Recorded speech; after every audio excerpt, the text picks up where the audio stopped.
The Zillow listing went live at 9 a.m. on a Tuesday. Stunning Lakefront Estate. 7-bed, 8-bath, 8,500 square feet. Private dock, wine cellar, home theater. $4.2 million. The photos were gorgeous. My real estate agent had done an excellent job. Morning light streamed through the floor-to-ceiling windows. The gourmet kitchen gleamed with marble countertops. The master suite overlooked the lake. My phone buzzed at 9:47 a.m. Mom, family meeting tomorrow, 2 p.m. Very urgent. Don't be late. I stared at the message, then at the Zillow notification showing 23 people have viewed my listing in the past hour. 9 months. That's how long it had been since my parents last texted me. 9 months since my wedding day, the day they decided not to show up because they couldn't support my choices. But 47 minutes after my mansion hit the real estate market, suddenly they had my number again. Let me guess, my wife Sophia said, reading over my shoulder. They saw the house. Urgent family meeting, I read aloud, my voice dripping with sarcasm. Because ignoring your daughter's wedding is totally fine, but a real estate listing requires immediate attention. Sophia wrapped her arms around me from behind. You don't have to go, Alina. Oh, I'm going, I said, opening my laptop, but not to reunite, to finish this. My name is Alina Rodriguez, and I'm a 34-year-old commercial real estate developer. I built my first property at 27, flipped it for a profit, and never looked back. Now I own a portfolio worth $40 million, and that mansion on Zillow, that's my personal residence. My parents never cared about any of it. They cared that my older brother, Thomas, was a surgeon. They cared that my younger sister, Maria, married a hedge fund manager. But me, the middle child who went into construction, I might as well have been invisible. When I came out as gay at 25, they were disappointed. When I introduced them to Sophia 3 years ago, they were concerned about what people would think. When I proposed to her on a beach in Santorini, they said we were rushing into things.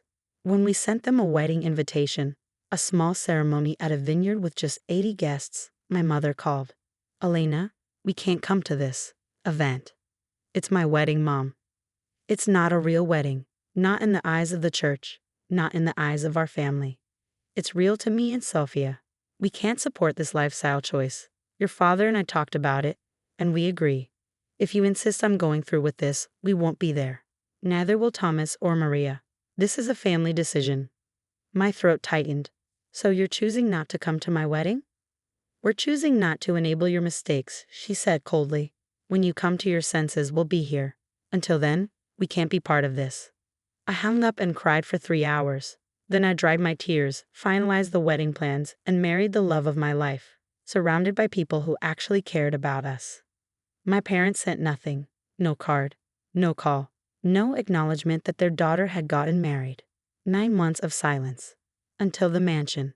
I spent the evening preparing for the family meeting.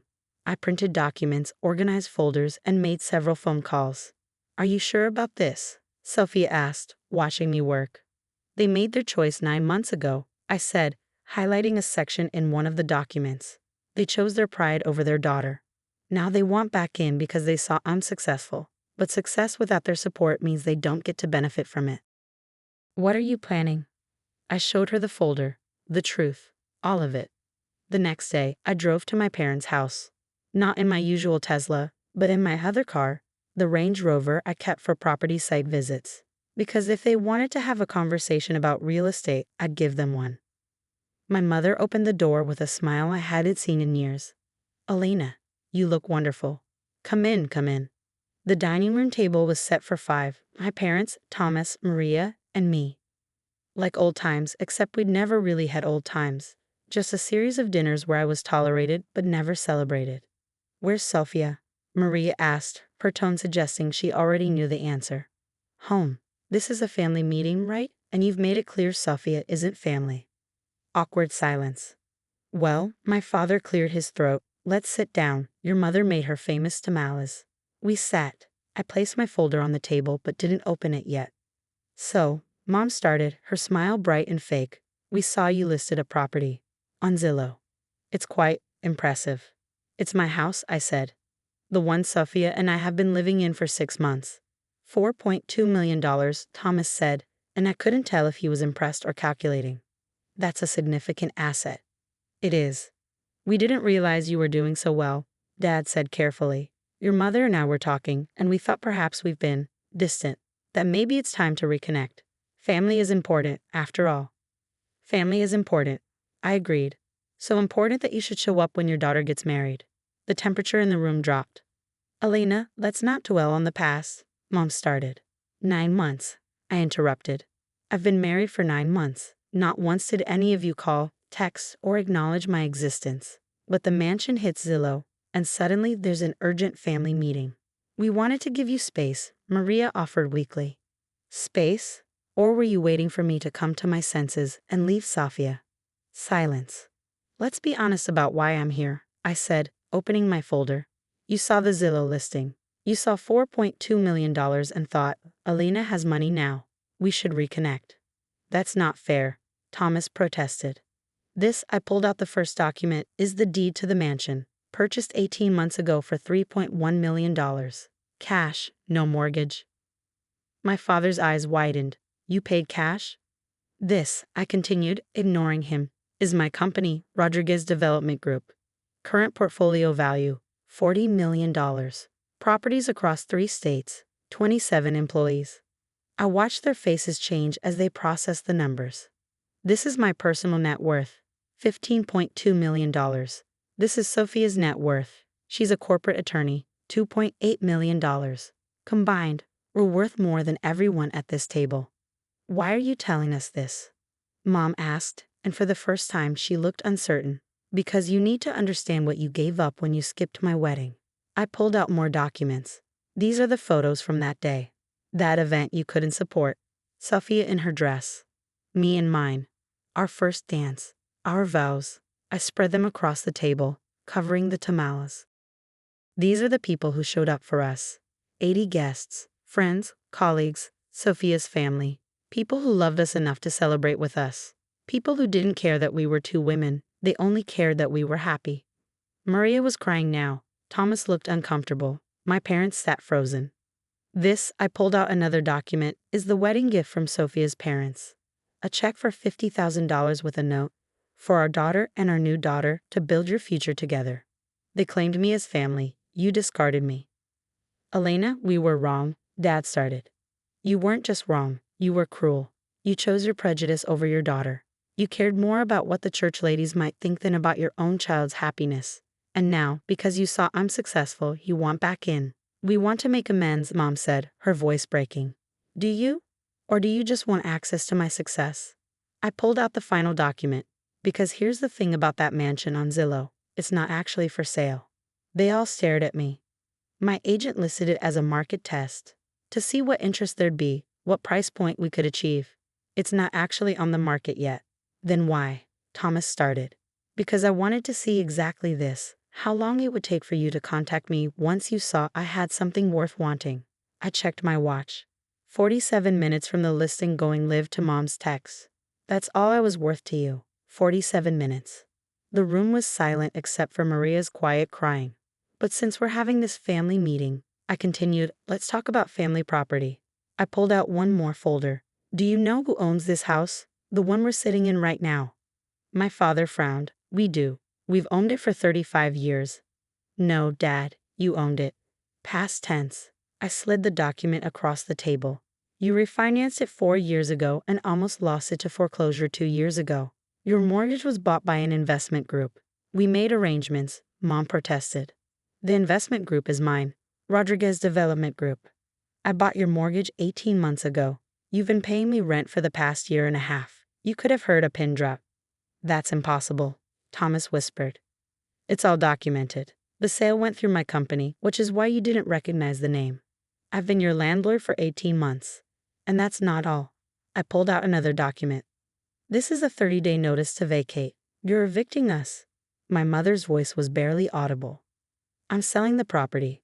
It's a great neighborhood. Excellent bones. Good investment potential. I should get about $800,000 for it. But the sale requires vacant possession, which means you need to leave. Elena, you can't. Dad started. I can. I own it. And just like you couldn't support my lifestyle choice, I can't support keeping a rental property occupied by people who don't respect me. This is our home, Mom cried.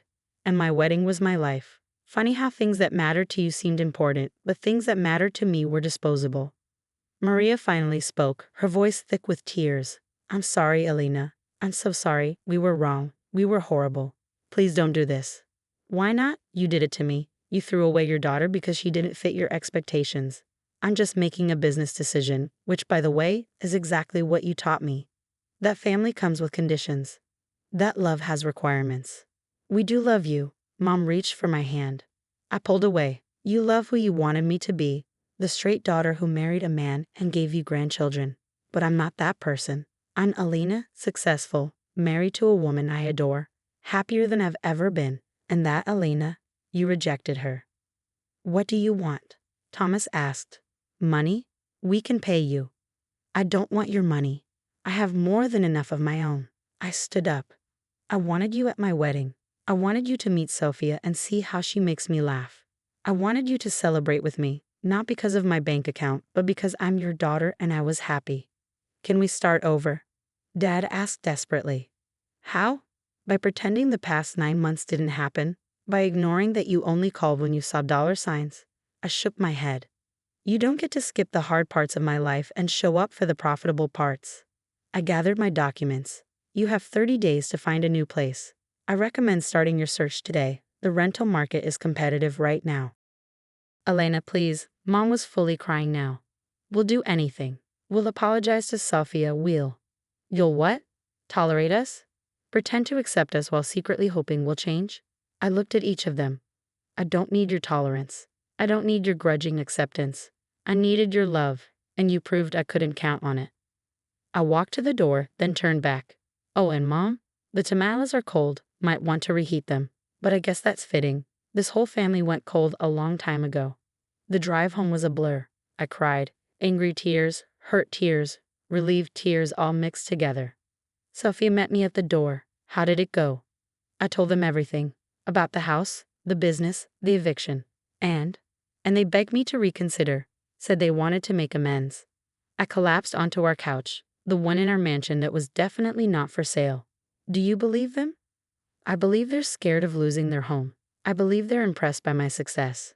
I don't believe they've actually changed their minds about who I am.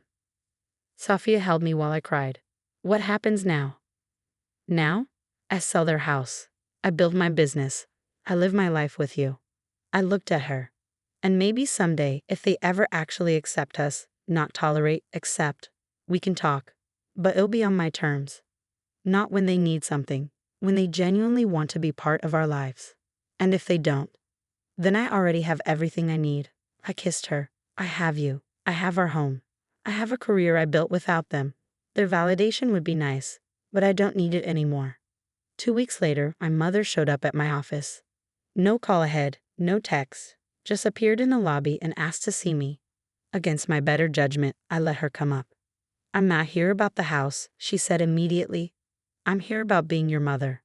I didn't respond. You were right. About all of it. We didn't skip your wedding because of religion or principle. We skipped it because we were scared. Scared of what people would think. Scared of having to defend you. Scared of our own prejudices being challenged. And now I'm more scared of losing you forever. She pulled out a photo. This is you and Sophia at your wedding. Maria sent it to me. You look so happy, Elena. Happier than I've ever seen you.